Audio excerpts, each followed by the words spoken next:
Boa noite, tudo bem? Tudo bem com todo mundo? Estamos aqui mais uma vez para louvar a Deus. De forma. O nosso louvor já é imperfeito e nessas condições eu imagino que sofra mais ainda, né, no objetivo de alcançar o alvo de louvar a Deus. Então, mas estamos aqui juntos para louvar a Deus e nós somos, claro, a Igreja Presbiteriana Carisma e temos louvado a Deus juntos por meio destas transmissões ao longo desse período de isolamento, de quarentena, mas nós já estamos retornando, né? Já estamos retornando. Então, é bom demais que nós nos conectemos, que nós nos dediquemos a louvar a Deus. Essa circunstância nos levou a um teste da nossa fé, tá? Então, aqueles que realmente sentem necessidade de Deus, aqueles que realmente sentem que a igreja é importante, estão sentindo falta da igreja. Aqueles que realmente sentem que precisam louvar a Deus, que precisam reservar o dia do Senhor para louvá-lo, para adorá-lo, estão sentindo necessidade e falta da igreja. Então, vamos orar por esse retorno, vamos orar por esse momento. Né? Aqui, para você que está se conectando conosco, esse é o nosso culto, né? O nosso culto imperfeito, mas é uma tentativa orientada de buscar a Deus, de louvar a Deus. Então vamos juntos louvar a Deus, vamos juntos adorar ao Senhor, tá bom? Vamos cantar.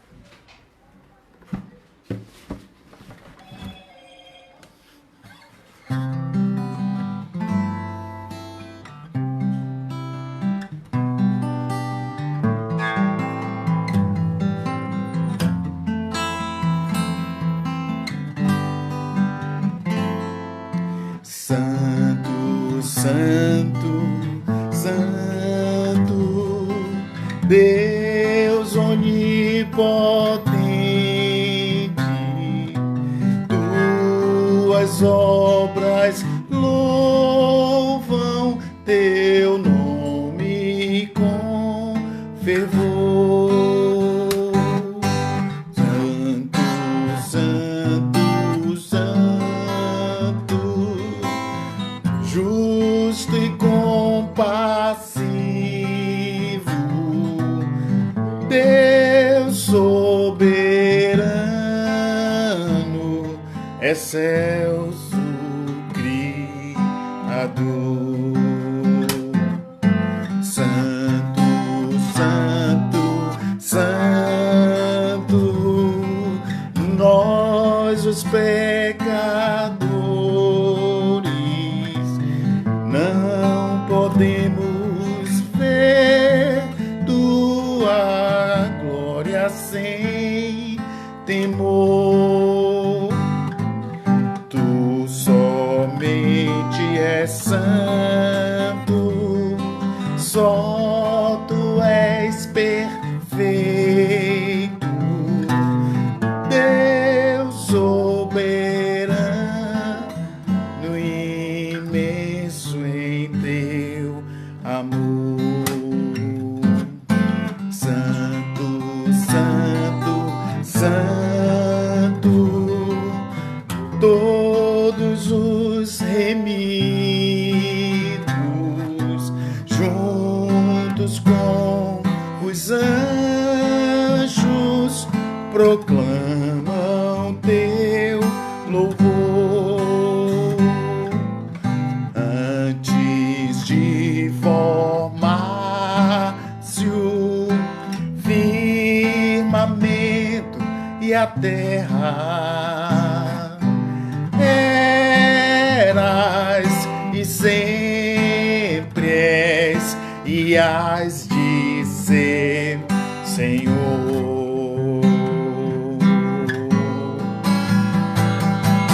Santo, Santo, Santo, Deus onipotente, tuas obras louvam teu nome com fervor. Santo, santo, santo, justo e compassivo, eras e sempre és e hás de ser, Senhor.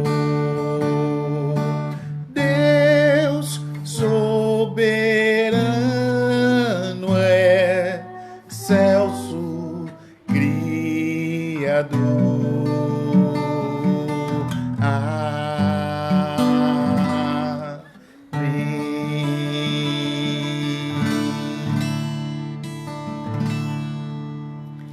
Cantamos a santidade de Deus, cantamos a beleza da tua graça, da tua misericórdia, cantamos o seu poder, cantamos o amor de Deus, cantamos a graça de Deus. Deus é bom, Deus é maravilhoso e nós devemos sempre lembrar disso, e isso deve nos impulsionar a louvar a Deus, a reservar tempo na nossa semana, no dia do Senhor, para celebrar e adorar a Deus, né? Salmo 1 diz assim: como é feliz aquele que não segue o conselho dos ímpios, não imita a conduta dos pecadores, nem se assenta na roda dos escarnecedores. Ao contrário, sua satisfação está na lei do Senhor, e nessa lei medita de dia e de noite. É como árvore plantada à beira de águas correntes, dá fruto no tempo certo, e suas folhas não murcham. Tudo o que ele faz prospera. Não é o caso dos ímpios. São como palha que o vento leva. Por isso os ímpios não resistirão na congregação, nem dos justos, né? Nem os pecadores na comunidade dos justos. Pois o Senhor aprova o caminho dos justos, mas o caminho dos ímpios leva à destruição. Feliz é aquele que tem coragem de dizer não para as coisas erradas e dizer sim para as coisas certas. Não para as coisas de homens que se acham deuses, mas sim para a coisa de Deus, as coisas de Deus que se fez homem, né? Então, Salmo 1 nos desafia a dizer não para as coisas que não agradam a Deus e nos desafia a dizer sim para aquilo que vem de Deus, né? Então, e ele faz uma comparação maravilhosa, dizendo que essas pessoas que encaram o desafio de dizer não para as coisas que não são de Deus e dizer sim para as coisas de Deus, essas pessoas são como árvore plantada junto a ribeiros de água, né? Eles dão o fruto no tempo certo e as folhas não murcham. Isso é maravilhoso, ou seja, tudo quanto a gente faz prospera. Tudo quanto os que amam a Deus e dizem sim para as coisas de Deus, tudo quanto essas pessoas fazem, prosperam, né? Então, que nós aprendamos essa lição e encaremos o desafio de dizer não para as coisas que não agradam a Deus e sim para as coisas que vêm de Deus, tá bom? Vamos orar e vamos continuar louvando a Deus. Deus, obrigado, Pai, por este dia, por esta noite. Perdoa os nossos pecados, tem misericórdia de nossas vidas. E nos ajude, Deus, a vencer o desafio, a encarar o desafio de dizer não para as coisas dos homens que se acham deuses e dizer sim para as coisas de Deus, Deus maravilhoso que se fez homem. Que a graça de Deus esteja sobre nós, sobre todos quantos têm temor do Senhor, sobre todos quantos estão sedentos por Ti, sobre todos quantos têm buscado o Senhor. Que a graça do Senhor esteja sempre presente na vida de todos nós, em nome de Jesus. Amém, Deus. Por isso vamos dar graças a Deus, cantando o hino da gratidão. Graças te dou por tudo que me deste, primeiro a salvação em meu Jesus. Graças te dou por tudo que fizeste, por este pecador salvo na cruz. Graças, graças, mil graças meu Salvador. Graças, graças, mil graças por teu precioso amor. Eu te agradeço a bênção do trabalho e do meu lar, que alegra o meu viver. A correção paterna quando falho, provando teu amor pelo meu ser. Graças, graças, mil graças a ti, meu Salvador. Graças, graças, mil graças por teu precioso amor. Eu te agradeço o pão de cada dia, água que alivia a sede dura, o sol que aquece a pobre gente fria. São bênçãos que enchem a terra de fartura.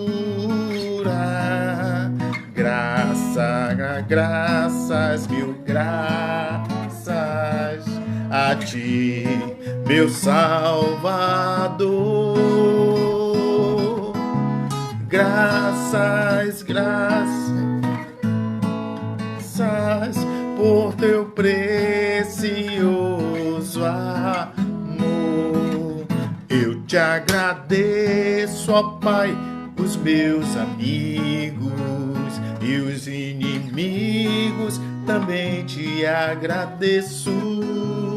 Sou grato por vitórias em perigos e outras bênçãos que eu não mereço.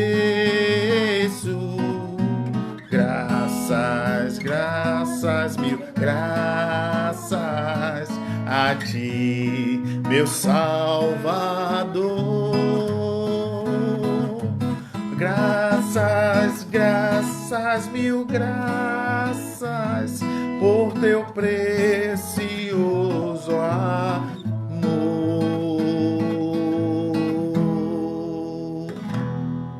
Graças a Deus, graças, graças, mil graças por tudo, né? Deus está conosco sempre, em todo tempo, o tempo todo, tá bom? Bom demais louvar a Deus e andar na tua presença. Em adoração, eu me rendo a ti. Tu és como um rio, rios de águas vivas, flui dentro de mim. És manancial, fonte inesgotável, traz vida ao coração. Como o rei Davi, quero te louvar. Minha alma canta-te, Senhor, em adoração. Digno és de louvor, majestade santa. Meu prazer é te dizer, te amo, ó Senhor, em adoração. Eu me rendo a ti, tu és como um rio,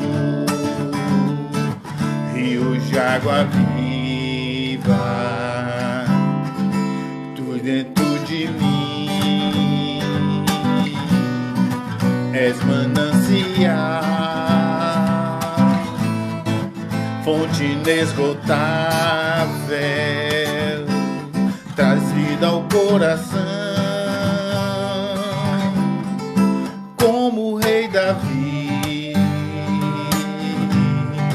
quero te louvar,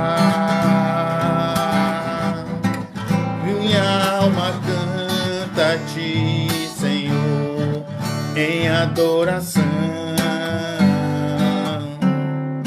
Digno és de louvor, majestade santa. Meu prazer é te dizer, te amo, ó Senhor.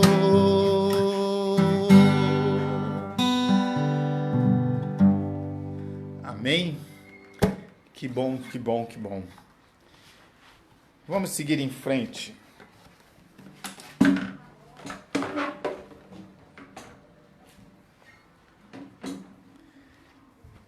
Vamos lá, então. Bom, queridos, vocês estão vendo que eu estou usando uma camisa especial hoje. Uma camisa que foi elaborada aí por sugestão das irmãs, de uma irmã do Adora, e a turma do Adora se mobilizou. E uma camisa que eu já queria há muito tempo, de repente apareceu no Dia dos Pais, que é uma camisa com a nossa marca, uma camisa bonita, né? Carregando a nossa igreja, a nossa marca, a nossa missão no peito, né? No peito.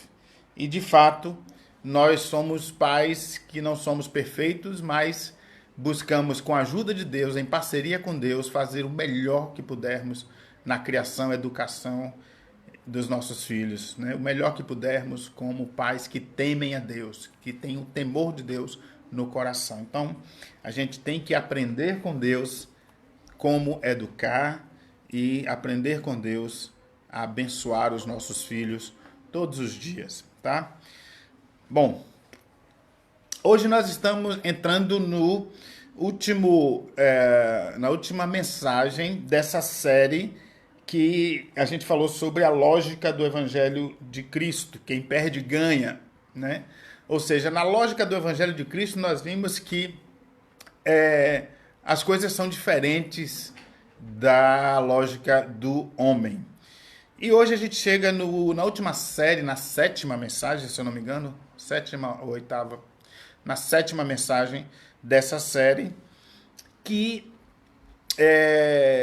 fala, a proposta é que a gente pense sobre a revolução de verdade é seguir a lógica do Evangelho de Cristo, certo?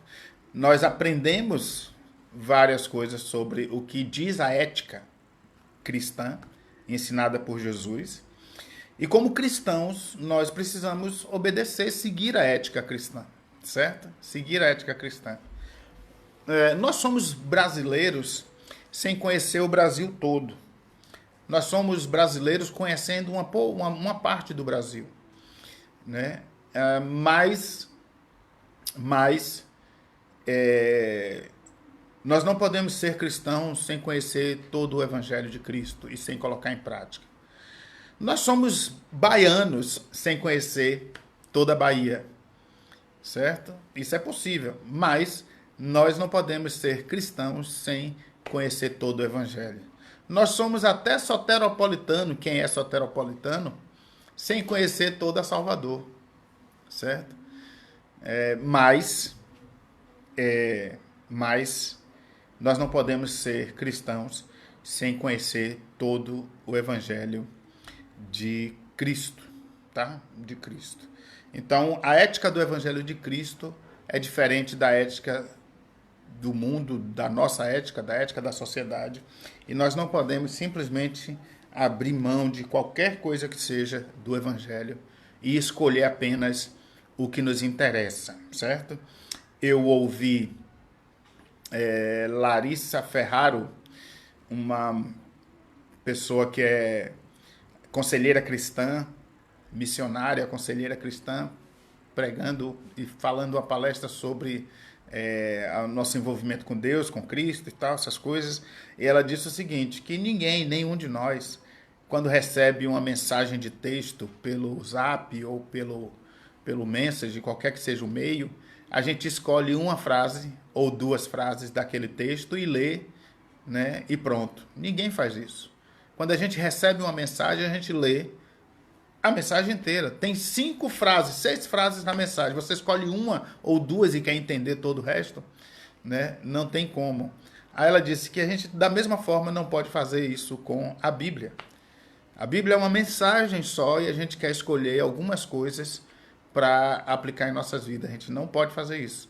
A gente não pode selecionar, né, a Bíblia e riscar o que não nos interessa ou o que nos incomoda. Então, a ética do Evangelho de Cristo tem que ser aprendida e posta em prática. E a revolução de verdade é seguir a lógica do Evangelho de Cristo. Por isso, o Salmo 1, que nós lemos, nos desafia a dizer não para a lógica desse mundo. Bem-aventurado aqueles que não se assentam na roda dos escarnecedores, nem fica conjunto com os zombadores. Não. Bem-aventurados que dizem não a essas coisas, né? Antes tem o seu prazer, sim, na lei do Senhor, né? Dizer sim à lei de Deus. Então, revolução de verdade é isso. Para isso, nós vamos ler o texto de Tito, capítulo 2. Tito é um livro que está lá depois de Timóteo. 1 Timóteo, 2 Timóteo, Tito, né? Nós vamos ler esse livro de Tito, capítulo 2, verso do 11 em diante, até o 3:8, certo? Então, abra lá sua Bíblia e acompanhe. Tito, capítulo 2, verso do 11 em diante, até o capítulo 3, verso 8. E diz assim: porque a graça de Deus se manifestou salvadora a todos os homens. Ela nos ensina a renunciar à impiedade e às paixões mundanas e a viver de maneira sensata, justa e piedosa nesta era presente, enquanto aguardamos a bendita esperança, a gloriosa manifestação de nosso grande Deus e Salvador, Jesus Cristo. Ele se entregou por nós a fim de nos remir de toda a maldade e purificar para si mesmo um povo particularmente seu, dedicado à prática de boas obras. É isso que você deve ensinar, exortando-os e repreendendo-os com toda a autoridade e que ninguém o despreze. Aí capítulo 3, verso de 1 a 8.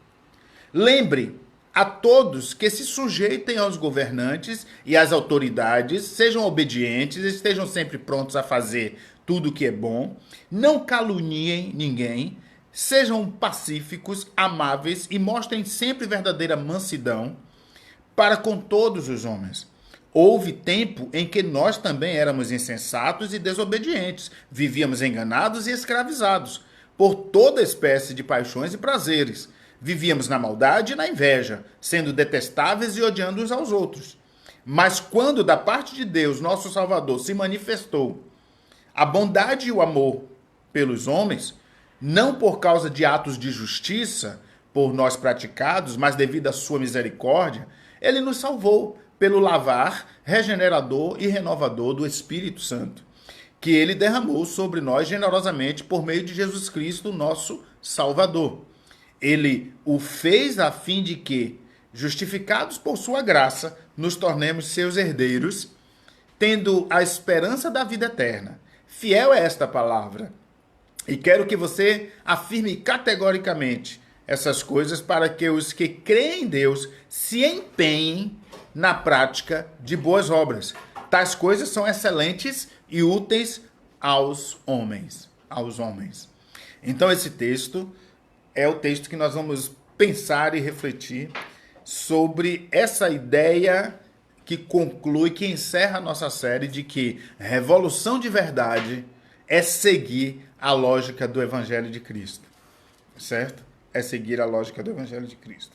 Então, vamos lá. Esse texto traz muitas informações e nós queremos analisar inicialmente algumas informações. Nós vamos ver o homem sem Deus, nós vamos encontrar isso nesse texto. Nós vamos encontrar nesse texto a intervenção de Deus na situação do homem, certo? O que Deus fez nessa situação em que o homem se encontrava. E nós vamos encontrar um desafio de viver a visão de Deus, a visão transformadora de Deus das nossas vidas. Mas vamos lá. Esse texto traz muitas informações e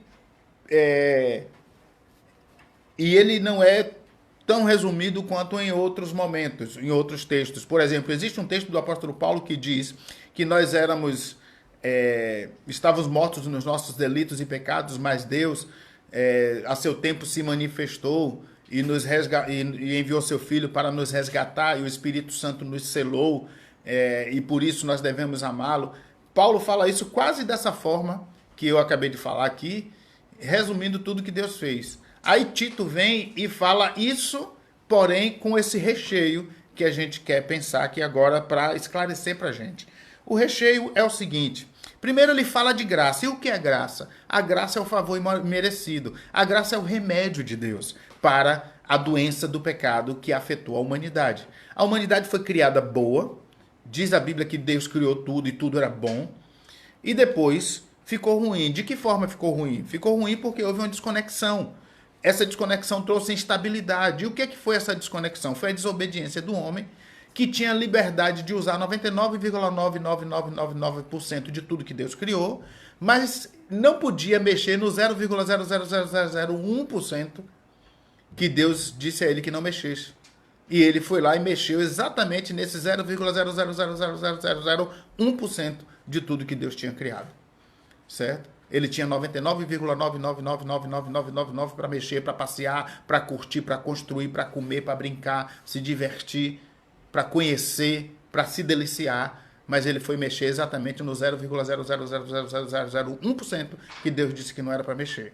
Isso trouxe instabilidade para essa relação de Deus com o homem. O homem não tinha mais uma comunhão perfeita com Deus. O homem não tinha mais uma comunhão perfeita com a natureza. E o homem não tinha mais uma comunhão perfeita entre eles. Por isso Caim logo matou Abel, porque a inveja já estava, por conta do pecado, implantada no coração ali. Então, o que Deus fez? Que remédio Deus trouxe para esse problema grave que afetou nossa comunhão com Deus, nossa comunhão com a natureza, nossa comunhão entre nós? Deus trouxe a sua graça, favor imerecido. Você não merece, certo? Mas Deus traz esse remédio que é graça, absolutamente de graça. E esse remédio trouxe para quê? Para trazer salvação. O que é salvação? O texto fala de salvação. O que é salvação? Salvação é um livramento de alguma coisa, certo? Então, quando a gente diz para você, você precisa ser salvo, só Jesus pode salvar, o que a gente está dizendo? Você precisa de livramento, certo? Livramento de alguma coisa. Uma coisa vai acontecer e você precisa de livramento. E qual é o livramento? Primeiro, você precisa de livramento do pecado, da degradação moral e de suas penas e consequentes, né? E o que isso, no fim das contas, significa? Livramento da morte eterna, livramento da separação eterna de Deus, livramento de viver uma vida de tormento sem Deus, certo? Desde esta vida até a vindoura, certo? Então, quando a gente fala que só Jesus salva, que Deus é que promove essa salvação e que nós, o ser humano, precisa de um Salvador, a gente está dizendo, você precisa de livramento da morte eterna. E só quem pode te livrar da morte eterna é Jesus. Só quem pode te livrar da vida eterna separada de Deus e das consequências disso é Jesus, certo? Então, salvação é livramento. Impiedade, o texto fala sobre impiedade, dizendo o seguinte: todos os pensamentos errados que estão no coração do homem e que são contra Deus, certo? Todas as ações que tornam a alma humana inimiga de Deus. O que é impiedade? Piedade vem de pureza, né? Só que o homem não é mais puro. O homem tem várias atitudes que são contra Deus, que ofendem Deus, que ofendem o seu Criador, certo?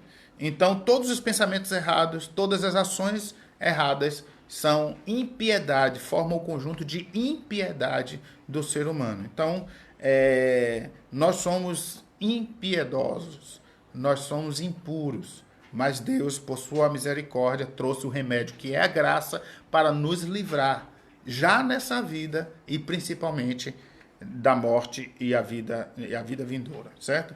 Paixões mundanas, o texto fala de paixões mundanas, que são os desejos que nos afastam de Deus. A natureza humana, ela tem paixões, desejos, né, que o afastam de Deus, a afasta de Deus. Esses desejos afastam o ser humano de Deus. Então são paixões mundanas, paixões mundanas. Então esses termos, eles não são chavões de crente, eles não são termos gíria de crente, paixão mundana. Não, isso está escrito na Bíblia, certo? Que nós precisamos lutar contra as paixões mundanas que até outrora vivíamos. Presente século é atualidade, é o que o texto está dizendo, é referente à atualidade. Viver piedosamente ou piedosamente, com boa e correta reverência com Deus. Né? Como é que a gente pode viver de forma piedosa?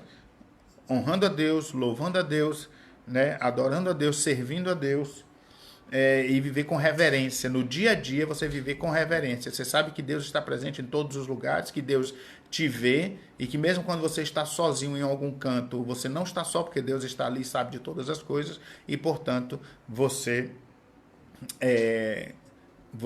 não pode agir de qualquer jeito, de qualquer forma, mesmo quando está sozinho. Você tem que agir sempre de forma piedosa, de forma pura, de forma que agrade a Deus. Remir significa libertar algo, né?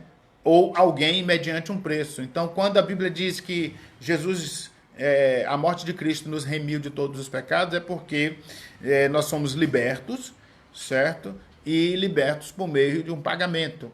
Então, Jesus, ele é o Redentor, ele remiu nossas vidas, nossas almas. Por quê? Porque ele nos liberta por meio de um pagamento. Pagamento de que forma? Ele pagou com a própria vida, com o próprio sangue, ele pagou com a própria morte o preço de nos remir, de nos libertar, de nos salvar, de nos livrar da morte eterna, né? Então, remir é um termo que aparece no texto. Boas obras, fruto produzido pela ação do Espírito Santo, fruto esse que glorifica a Deus. Boas obras, que enriquece a vida, que demonstra a realidade da fé. Nós não somos salvos pelas boas obras, mas as boas obras são frutos, evidências de que fomos salvos.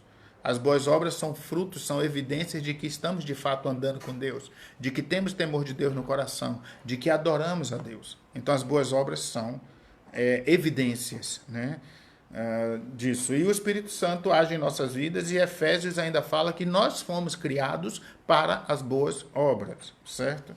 Altercadores, os que gostam de brigar, discutir, altercadores, não sei se apareceu exatamente nesse texto, porque a gente leu uma versão diferente, mas os impiedosos, os que gostam de brigar, os que gostam de discutir e gastar tempo com vãs repetições, certo? Então, exortar é dar conselho, aparece essa palavra no texto, bondade, generosidade, misericórdia, o lavar regenerador do Espírito Santo de Deus, e por fim ele fala lá que nós somos justificados pela graça. Significa que nós somos libertos, salvos, perdoados pela graça de Deus, né? Somos declarados, certo? Absolvidos, né? Somos declarados justo diante de Deus pela graça, tá? E a vida eterna, que é o desejo de todo ser humano. Todo ser humano gostaria de viver eternamente. Vida eterna é vida plena. Vida eterna é vida que não está sujeita à corrupção da morte, né? Todos nós estamos sujeitos à morte. Um dia todos morreremos. A vida eterna rompe essa sujeição, né, sob a qual estamos submetidos. Então, vida eterna é o que fala no texto também, certo? E aí, esses assuntos todos, por isso que eu disse que Tito fala da queda do homem, da redenção e da vida eterna, do plano de Deus, com muitos recheios ali, certo? Um texto grande falando com muitos recheios, muito rico esse texto. E aí a gente deu uma passada rápida para chegar no ponto seguinte. Que mensagem é essa de Tito? Né? É nisso que a gente quer chegar. Por que Tito falou tudo isso? Nós vamos chegar nisso já já. Por meio dos estudos anteriores, certo? Vimos que pessoas vinham a Jesus Cristo e vinham com problemas como o centurião, vinham com problemas como a mulher do fluxo de sangue, vinham com problemas como todos os outros, né? Marta, Maria, que vieram pedir por Lázaro, todos eles vinham com problemas, certo? E recebiam a solução. Mas também, o encontro dessas pessoas com Jesus gerou também uma crise para muitos, certo? Pilatos ficou em crise porque ele viu que Jesus era inocente, e aí ele ficou em crise da seguinte forma: pô, eu vou perder, se eu soltar esse homem eu vou perder meu emprego, se eu soltar esse homem eu vou ficar mal na fita com esses sacerdotes aí que estão querendo que ele morra, mas ele é inocente, o que é que eu faço? Ele entrou em crise, certo? Optou por preservar seu cargo, por preservar sua posição, seu status, sua condição, infelizmente, né? Pedro entrou em crise porque ele prometeu seguir Jesus, prometeu não abandonar Jesus, mas Jesus disse que ele ia negá-lo, e depois ele nega, e aí ele vai, né, desolado para o mar pescar de novo. Jesus aparece lá e restaura. Ele negou 3 vezes e Jesus pergunta a ele 3 vezes: Pedro, tu me amas? E Pedro responde: tu sabes, Senhor, de todas as coisas. Tu é que sabe de todas as coisas. Então Pedro entra em crise também, porque a presença de Jesus em nossas vidas balança nossas estruturas, mexe com as nossas estruturas. A presença de Deus em nossas vidas mexe com os nossos conceitos. A presença de Jesus em nossas vidas deve mudar a nossa cabeça. Se Deus em nós não muda a nossa forma de viver, nós não estamos em Deus. Porque Cristo é real, Cristo é verdadeiro. Nós não estamos falando de mera religião, religiosidade. Se Cristo em nós não transforma a nossa forma de viver, nós estamos querendo fazer o seguinte, então: adaptar Deus à nossa vida, adaptar Deus à nossa realidade. Nós estamos querendo fazer o que Pilatos fez. Não quero abrir mão de tudo que tenho, não quero mexer no meu status, mas eu sei que ele é bom, que ele é inocente, e agora o que é que eu faço? Bom, então eu vou fazer o seguinte: vou lavar minhas mãos. Se Cristo em nós não mexe, não transformou, se você está andando em igreja, está andando com Deus, entre aspas, se você está frequentando igreja, andando com um grupo de pessoas cristãs, religiosas ou crentes, mas você mesmo não está mudando, se você não mudou, o que mudou na sua vida nos últimos 3 anos, 2 anos, 1 ano, 4 anos? O que mudou na sua vida? Você deixou de fazer o quê porque começou a ler a Bíblia? Você deixou de fazer o quê porque começou a orar? O que mudou na sua vida? Deixou de olhar a vida dos outros? Deixou de gastar com supérfluo e passou a trabalhar para Deus? Deixou de gastar tempo demais com um monte de coisas de entretenimento e começou a dedicar um tempo para orar a Deus pelas pessoas? Deixou de visitar a casa dos outros só para comer e foi lá para orar e abençoar? O que mudou na sua vida? Cristo Nós vimos, através dessas mensagens que passamos aqui, e hoje estamos na última dessa série, as pessoas foram a Cristo. Mas quando elas foram a Cristo, embora algumas tenham recebido a bênção que queriam, que precisavam, certo? Elas também receberam junto uma crise. Muitas delas receberam uma crise. Porque a crise é importante e necessária e a gente tem que entrar em crise porque os nossos valores não são os valores de Deus. Os nossos princípios não são os princípios de Deus. E então, não sendo, a gente precisa mudar. Não dá para viver, andar com Deus e continuar do mesmo jeito. Se você anda com Deus há 1 ano, há 2 anos, há 3 meses, há 4 meses, há 5 meses e continua do mesmo jeito, você não se rendeu, não se entregou. Porque se você se render a Deus, se você se entregar, Deus vai mexer com você. Por isso, inclusive, que Jesus disse que não veio trazer paz, mas guerra. Aí parece uma contradição, parece um paradoxo. Como assim? É porque Jesus, ele veio e ele mexe quando ele anda com a gente, quando ele está com a gente, quando a gente abre nosso coração, ele entra e mexe com as coisas que precisam ser mexidas, mudas que precisam ser mudadas. Se a gente deixar, se a gente permitir, se a gente buscar, se a gente entender, estudar, compreender, orar, as coisas precisam ser mudadas, serão mudadas. E essas coisas trazem incômodo. Não traz paz, traz incômodo. E uma vez que você muda, incomoda as pessoas que estão ao seu redor. Você bebia pra caramba. Agora você não bebe mais tanto ou não bebe. E aí seus amigos que estão acostumados a beber muito já estão insatisfeitos com você porque você está careta, está quadrado, está frequentando a igreja e assim por diante. Você não sentava em roda de fofoca. Ou sentava e agora você está se cuidando e caindo fora dessa ideia. Porque sabe que isso não agrada a Deus. Aí as pessoas lá daquela roda, certo? Começa a te estranhar e dizer que você está se achando melhor do que os outros porque você não está falando. Antes falava de todo mundo, numa língua desse tamanho. Agora está se segurando aí, se achando melhor do que os outros.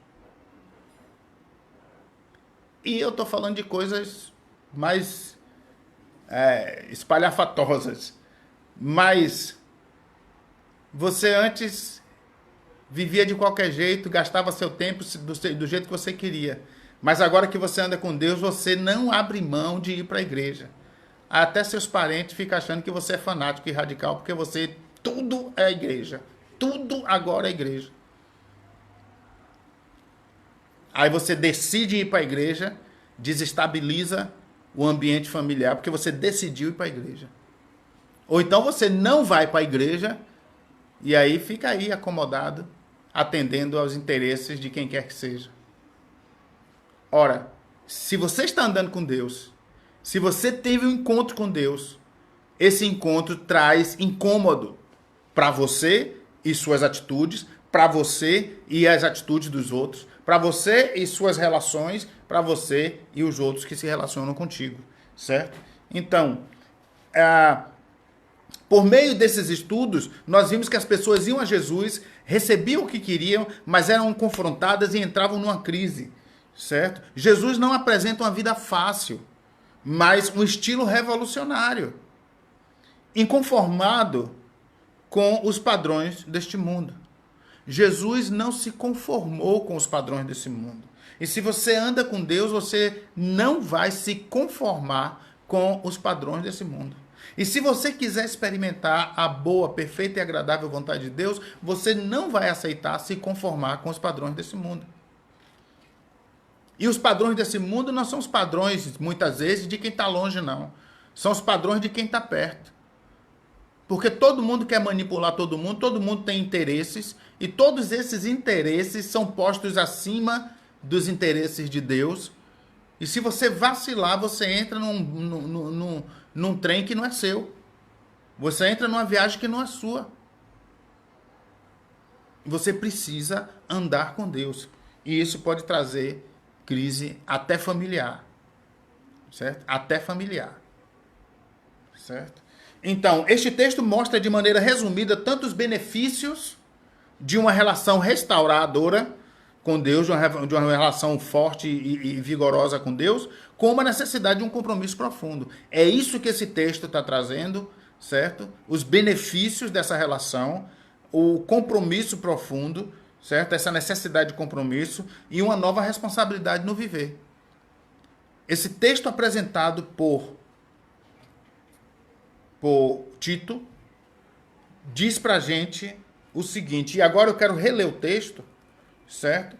Pra gente, já que a gente falou tanto, a gente fica, mas o texto disse tudo isso? Disse sim. Diz assim, porque a graça de Deus se manifestou salvadora a todos os homens. A graça de Deus se manifestou salvadora a todos os homens. Ou seja, a graça de Deus se manifestou por meio de Jesus. Jesus, que é a representação de Deus pleno e graça plena. Jesus se manifesta e morre na cruz por nós. Ela nos ensina a renunciar à impiedade e às paixões mundanas. A graça de Deus, Jesus nos ensina. Os ensinamentos de Deus são para que a gente renuncie. Verso 12. Está acompanhando aí? Verso 12 do capítulo 2. Ela nos ensina a renunciar à impiedade e às paixões mundanas. E a viver de maneira sensata, justa e piedosa nesta era presente. É isso que a palavra de Deus nos ensina. Você renunciou o quê? Quais as paixões que te afetam ainda que você está renunciando? Ou disposto a renunciar? Ou pedindo a Deus força para renunciar? O evangelho não é fácil, Jesus não apresentou vida fácil, e ele está dizendo que nós precisamos renunciar nossas paixões. Mas nós não abrimos mão de nossas paixões, né? Então, se você não abre mão de sua paixão, de suas preferências, de seus prazeres, de sua agenda, se você não abre mão disso, o evangelho não está agindo na sua vida, fazendo efeito na sua vida, você não está dando espaço para o evangelho na sua vida. Verso 11. Enquanto aguardamos a bendita esperança, ou seja, eu vou renunciar a tudo isso que desagrada a Deus, tudo isso que é preferência da carne, é coisa do mundo, eu vou renunciar a tudo isso porque eu tenho uma esperança bendita. Eu estou aguardando a volta de Cristo para que nós possamos morar eternamente no céu com Ele. Certo? A gloriosa manifestação do nosso grande Deus e Salvador, Jesus Cristo, completa o versículo 13. Certo? Jesus Cristo, o grande Salvador, o grande Deus Jesus, vai se manifestar. Ele voltará e nós vamos viver eternamente com Ele no céu. Ele se entregou por nós a fim de nos remir. A palavra remir aparece, a fim de nos remir. A fim de quê? De nos livrar, certo? De nos livrar por meio do pagamento de um preço. Ele pagou na cruz. Remir de toda maldade, purificar para si mesmo um povo particularmente seu. Ou seja, Jesus fez o que fez por quê? Para quê? Para purificar um povo particular. Um povo seu, dedicado à prática de boas obras. Não adianta dizer que é crente e andar para a igreja. Não adianta fazer uma oraçãozinha basiquinha. Não adianta ler um salmo. Não adianta, se você não entendeu que Jesus Cristo fez o que fez para que nós sejamos seu povo particular, para que nós pratiquemos as boas obras, representemos bem o reino de Deus aqui na terra, para que nós vivamos de forma piedosa e esperemos que Ele volte para ir morar no céu com Ele. Ele se entregou por nós a fim de remir. Verso 14, já lemos. Verso 15, é isso que você deve ensinar. Aí ele está falando que você deve ensinar, que eu devo ensinar. Ele está falando para Tito que deve ensinar. Exortando-os, repreendendo-os com toda a autoridade e que ninguém o despreze. Certo? Aí vem o verso 3, o capítulo 3. Lembre a todos que se sujeitem aos governantes e às autoridades, sejam obedientes, estejam sempre prontos a fazer tudo o que é bom. Só faça o que é bom. Se você é cristão, se você está andando com Deus, você só deve se envolver com o que é bom e fazer o que é bom. Não caluniem, pare de fofocar, pare de falar da vida dos outros, pare de falar dos políticos, fale com propriedade o que for verdadeiro, certo? Só fale o que for verdadeiro, o que você tiver prova, certo? Sejam pacíficos, amáveis e mostrem sempre verdadeira mansidão para com todos os homens. Você precisa ser manso, meu irmão. Você precisa ser mansa, minha irmã. Manso, certo? Mostre sempre verdadeira mansidão. Houve tempo, aí ele vai falar de como nós éramos antes de ter um encontro com Deus. Verso 3. Houve tempo em que nós também éramos insensatos e desobedientes, vivíamos enganados e escravizados por toda espécie de paixões e prazeres. Vivíamos na maldade e na inveja, sendo detestáveis e odiando uns aos outros. Ele está dizendo que houve um tempo que a gente viveu dessa forma. Eu espero que todos vocês que estejam ouvindo tenham isso no passado e não no presente. Mas quando da parte de Deus, nosso Salvador, se manifestaram a bondade e o amor, certo? Ou seja, houve um tempo que era assim, certo? Uma Babel, mas da parte de Deus se manifestou nosso Salvador. Manifestar a bondade e o amor pelos homens. Não por causa de atos de justiça nossa, ou seja, nós não fizemos nada para merecer, mas Deus enviou Jesus. Nós não fizemos nada para merecer nenhum ato de justiça por nós. Nada que nós pratiquemos nos dará direito à salvação. Mas Deus, por sua misericórdia, diz o texto, verso 5. Mas devido à sua misericórdia, Ele nos salvou pelo lavar regenerador e renovador do Espírito Santo, que Ele derramou sobre nós generosamente por meio de Jesus Cristo, nosso Salvador. Ele o fez a fim de quê? A fim de quê?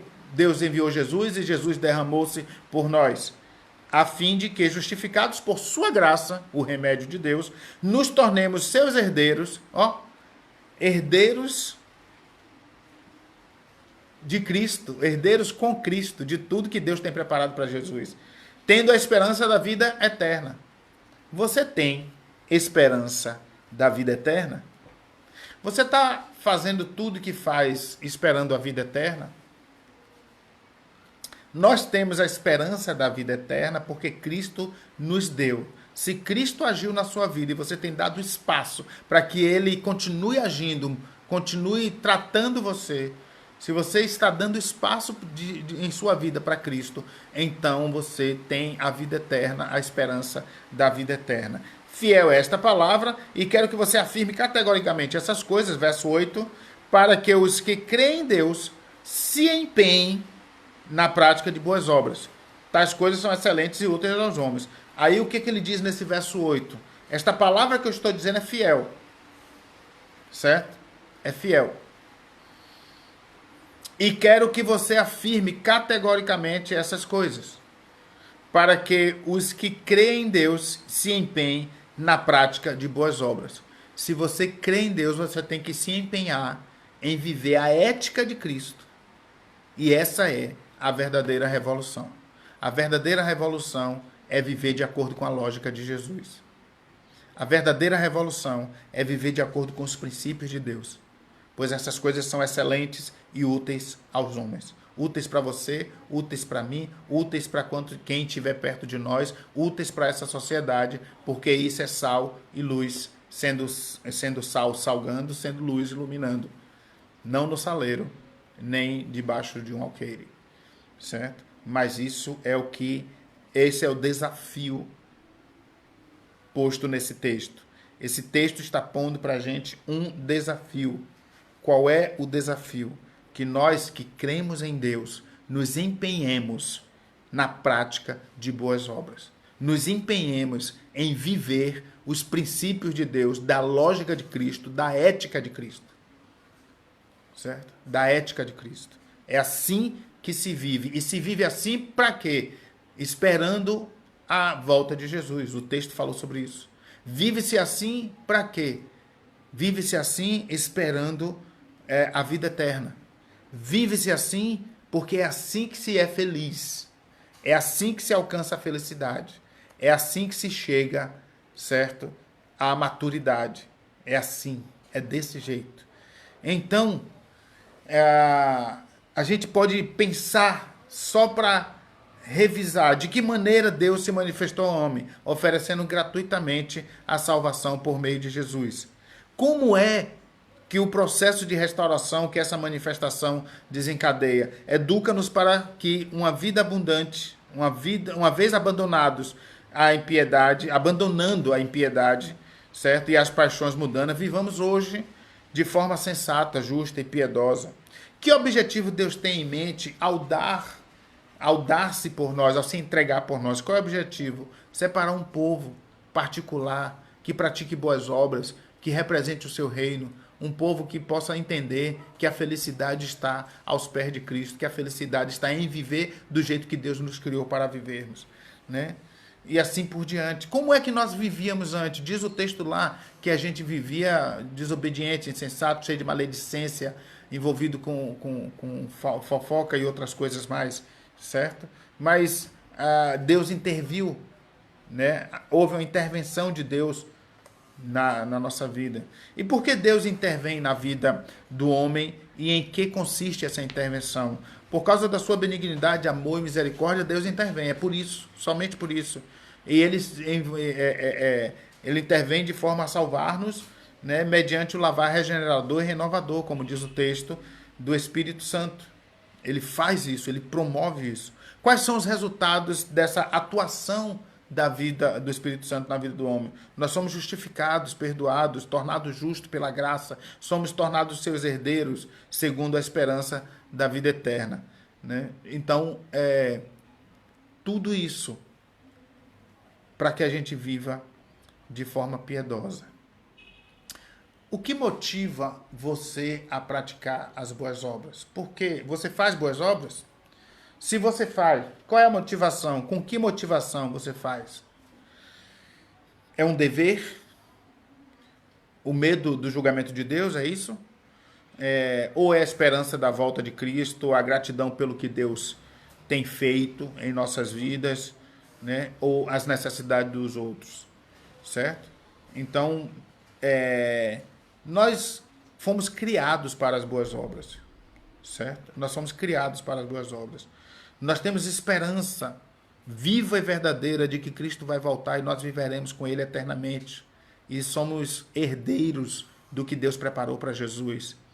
Nós vivemos e fazemos boas obras por gratidão a Deus. Gratidão por tudo que Deus fez, por tudo que Deus significa para nós. E porque as outras pessoas precisam experimentar o que nós temos experimentado na presença de Deus. Esse texto enfatiza a prática de boas obras, mas ao mesmo tempo declara que Deus não nos salva por causa de boas obras. Esse texto está dizendo que Deus nos ama e nos salvou independente do que fizemos, mas que uma vez salvo, devemos viver para agradar a Deus, por gratidão devemos servir ao Senhor. Não existe outra razão no mundo pela qual possamos viver e sermos felizes. Você pode viver por qualquer razão no mundo, mas você só vai ser feliz se você viver em gratidão a Deus, por gratidão a Deus, por tudo que Ele fez por nós, por Ele ter enviado Cristo para morrer na cruz por nós. Fora disso, só há ilusão e frustração. A verdadeira revolução é viver a lógica de Cristo, é seguir a ética de Cristo. A verdadeira revolução é andar com Deus. Andar com Deus, que privilégio, né? Que privilégio. Descubra esse privilégio, está à sua disposição. Entregue sua vida a Deus. Se arrependa dos seus pecados e sirva a Deus. Se volte para Deus. Ande com o Senhor. Deus é bom e fez tudo isso. E Jesus fez para que tivesse um povo particular, transformado, mudado, tratado para a sua honra e para a sua glória. O maior beneficiário disso tudo somos nós, todos os que se rendem a Deus. Todos os que se entregam a Deus são os beneficiados, beneficiários dessa bênção, dessa graça que veio de graça e nos alcançou. Que Deus tenha misericórdia de nossas vidas e que nós nos entreguemos, nos rendamos completamente a Deus e saiamos da nossa acomodação para viver para a glória de Deus. Todos os que foram a Jesus, nos estudos que fizemos apontamos alguns, todos os que foram a Jesus receberam a presença de Deus, a atenção de Deus, receberam uma bênção de Deus. Mas todos os que foram a Jesus também foram confrontados e entraram em crise. Porque precisa mudar. Porque precisa mudar. Isso Jesus fez, mostrando que a vida não é fácil. E que ninguém deve buscar a Deus para encontrar a vida fácil. Você deve buscar a Deus para encontrar vida. Vida. E nele você vai encontrar vida. Com todas as nuances desta vida e com a plena vida eterna. A plena vida eterna. Vamos orar? Deus, tem misericórdia de nossas vidas. Perdoa os nossos pecados em nome de Jesus. E nos ajude, Deus, a nos rendermos, a nos entregarmos, a sairmos de nossa acomodação. Nos ajude, Deus, a enfrentar as crises que essa relação com o Senhor pode trazer. Nos ajude, Deus, a amar mais o Senhor do que qualquer conforto. Nos ajude a amar mais o Senhor do que qualquer agenda. Nos ajude, Deus, a nos entregarmos, a nos rendermos a Ti e encararmos o desafio de mudar nossa mente, de mudar nossos conceitos, de mudar nossa religiosidade. Nos ajude, Pai. Derrama Teu Espírito Santo sobre a Tua igreja, Senhor, e quebranta nossos corações. Quebranta, Deus, nossos corações. Em nome de Jesus. Amém. Lutero falou que a gente conhece a Deus quando a gente ora, quando a gente lê a Bíblia e quando a gente enfrenta a dor. Eu compartilhei essa imagem com esse texto no grupo. Pense nisso. A gente conhece Deus quando a gente ora, quando a gente lê a Bíblia e quando a gente enfrenta a dor. Uma sociedade que quer ser feliz sem sentir dor não vai encontrar Deus. Uma sociedade que lê uma frase querendo entender o texto todo, não vai encontrar Deus. Uma sociedade que repete textos, rezas, não vai encontrar Deus. Mas nós queremos encontrar Deus. Busque ao Senhor. Amém?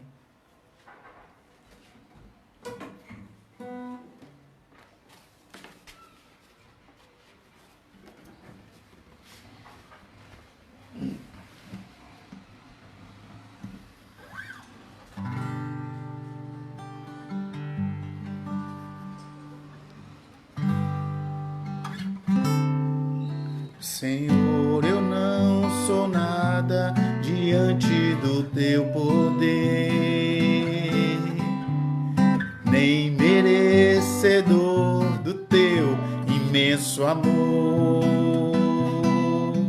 Através do Teu Filho tenho livre acesso a Ti, que me fez chegar aos Teus pés, me humilhar diante de Ti.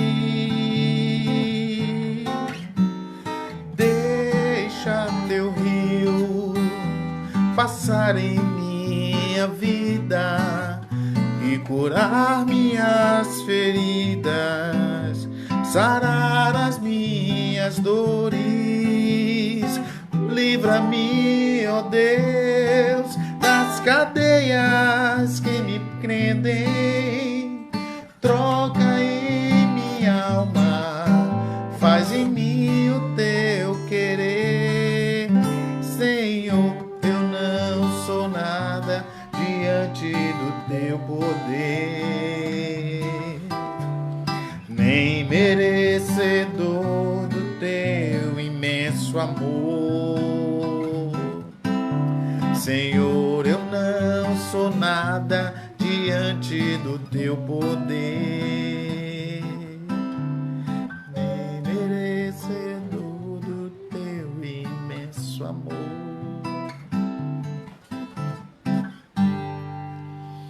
Amém. Muito obrigado pelo Dia dos Pais. Meu Dia dos Pais foi alegre, foi agitado, né? Meu Dia dos Pais foi almoçando com algumas irmãs da SAF, algumas irmãs do Adora, ouvindo os gritos de Fátima no pé do ouvido. Meu Dia dos Pais foi assim, muito bom, muito bom. Limpando lá o lugar que a gente usa para adorar a Deus. Que Deus abençoe a todos, né? Que Deus abençoe a todos, em nome de Jesus. Que a graça do nosso Senhor e Salvador Jesus Cristo, o amor de Deus o Pai, o consolo e a comunhão do Espírito Santo de Deus repouse sobre todos vós, sobre todo o povo de Deus em todos os cantos da terra, hoje e para todos sempre.